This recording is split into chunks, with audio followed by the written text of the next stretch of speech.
Ya, kawan-kawan. Jadi bahwa agama itu tidak akan bisa membuat dunia ini tanpa peperangan. Tidak akan mungkin. Kita lihatlah di Arab sana. Ya, ISIS. Apa agamanya? Orang yang mengatakan ISISnya enggak Islam. Betul. Karena ISIS itu organisasi. Tetapi orang-orang yang di dalamnya jelas-jelas sholat. Jelas-jelas Al-Quran kitab sucinya. Jelas-jelas semuanya misalnya. Oke lah, enggak usah itu Afghanistan aja lah. Ya. Di situ ada Taliban dan pemerintah perang. Padahal agamanya sama. Irak, Kuwait. Agamanya sama. Iran, Irak. Agamanya sama. Apa kurang? Tuhannya sama, arah kiblatnya sama, Ka'bahnya sama, Azhar Aswadnya sama, Mekahnya sama, nabinya semua sama. Tapi harus perang bunuh-bunuhan. Jadi situ saya berpikir kawan, agama tidak bisa menyelamatkan. Agama tidak bisa membawa damai dalam kehidupan kita. Sesama Kristen pun ribut. Protestan, Katolik, sama apa satu lagi itu ya, karismatik, Pentakosta. Mana pernah dulu itu satu meja membahas firman Tuhan. Kalau mereka dulu satu meja membahas firman Tuhan, begitu masuk baptis ribut, saling membilang sesat. Begitu masuk perpuluhan ribut, saling membilang sesat. Begitu masuk mengenai bahasa roh ribut, saling membilang sesat. Lantas apa yang menyatukan manusia di muka bumi ini? Hanya satu. Apa itu? Bukan kafir. Kasih. Kasih itu tidak membutuhkan agama untuk melaksanakannya. Kasih itu bersifat universal. Kasih itu tidak menyakiti.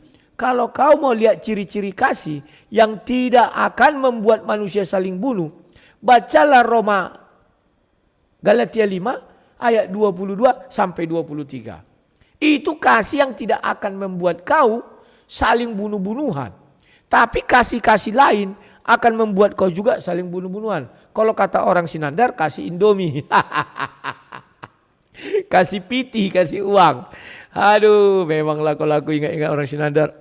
Mungkin nanti malam kami enggak jadi berdebat ya kawan, karena aku ada pertemuan juga kawan. Aduh, matilah aku.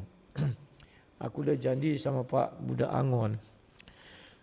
Tapi kalau jam-jam 9 mungkin nanti bisa kita lihat nanti lah.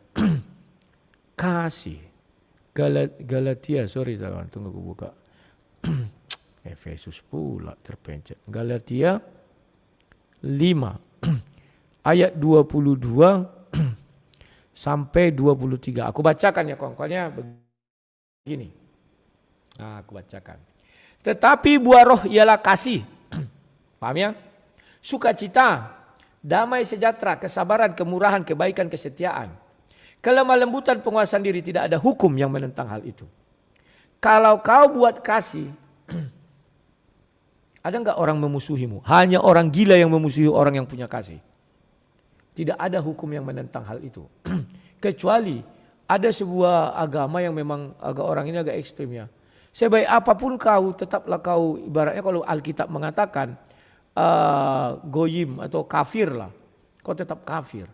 Mau sebaik apapun kau, karena kau kafir, kau ke neraka. Kan begitu. Tapi kalau kasih yang di dalam Roma 5 ayat 22 ini tidak begitu kawan. Tidak satu hukum pun menentang. Meskipun kau tidak kenal Yesus, bisa kau melaksanakan hukum ini semua. Hukum yang 9 ini aja buah roh. Kau masuk surga kawan. Hukum Yesus tidak akan menentang ini.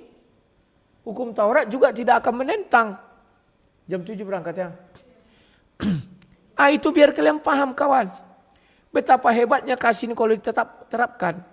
Damai sejahtera. Kalau damai sejahtera kau enggak mutung. Kalau kau mutung enggak damai sejahtera. Ketika kau ingin mencelakai kawanmu, pasti yang pertama kau lakukan adalah mutung. Marah. Enggak ada damai sejahtera namanya. MU-TU tambah NG, mutung. Kamu mutun terus mutun. Sudah saya kasih uan, kalun, antin-antin. Kamu mutun terus mutun. Nah, marah suaminya kepada istrinya karena mutun kan. Saya kurang apa? Kurang apa? Saya kurang apa? Sudah saya kasih kamu uan, kalun, antin-antin. Saya kurang apa? Palak lah istrinya dijawabnya, kamu kurang G, katanya. Gak pakai G dia bicara kawan. Kalung kalun, ya uang uan, anting anting antin antin. Saya kurang apa? Saya kurang apa? Malu istrinya kan, pejabat suaminya pas buat kata sambutan. Jadi kurang-kurang G. Aduh, tunggu dulu ku putar-putar ini kawan ya. Aduh. Apalagi nih, panggil jagoanmu kalau ada di agama yang cerdas. Ya itu enaknya kita lihat ya. Sudah. Kalau kau ingin membunuh kawanmu, kalau kau ingin mencelakai kawanmu, artinya kau enggak ada damai sejahtera. Sudah. Kesabaran. Kalau kau ingin mematikan saudaramu, kalau kau ingin memukul saudaramu, kalau kau ingin mengusir dia dari gerejanya, ingin merobohkan gerejanya, kau semen depan gerejanya. Kayak aku bilang dulu itu, nanti dikena TikTok ya, aku kalau bicara kadang kasar juga. Ya, itu artinya kau nggak punya kesabaran. Orang sabar itu boleh slow. Ya, kemurahan. Demikian juga murah. Kita murah harganya bukan. Kita lihat orang miskin, kita iba, kita lihat orang susah, kita tolong. Itu namanya murah hati. Dah. Kelemah lembutan kawan. Kalau kau menempeleng orang, kau nggak ada lemah lembutnya. Kalau kau menyakiti orang, kau datangi, kau bakar gerejanya, kau robohkan gerejanya, itu kau nggak punya kelemah lembutan. Penguasaan diri sama. Kalau kau sudah merobohkan gereja orang, merobohkan ibadah orang lain, kau tidak ada penguasaan diri. Sudah. Maka hukum inilah kasih yang di dalam Galatia 5 ayat 22-23. Tak perlu kau beragama. Pegang kata-kata Alkitab, bukan kata-kata saya. Di situ tidak dijelaskan orang beragama. Orang beragama dia Bible hanya dijelaskan di dalam Matius 5 ayat 20. Kalau kau mau masuk surga melalui agama, apa kata Alkitab? Matius 5 ayat 20. Jikalau kehidupan keagamanmu tidak melebihi, oh ahli Taurat dan Farisi, kau tidak akan sampai ke surga. Sanggup kau enggak sanggup? Disuruh puasa 1 hari kau sudah mutung-mutung. Disuruh baca kitab suci kau ketiduran. Disuruh kau masuk kayak apa sekolah orang itu, midras atau apa itu. Kau sudah muntah-muntah, enggak enak belajar agama. Lebih enak belajar matematika, bahasa Inggris dan segala-segalanya. Paham dah? Dah. Oke. Kau tidak usah beragama. Kau tidak usah mengenal Yesus. Tapi lakukan 9 buah roh ini. Enak kawan.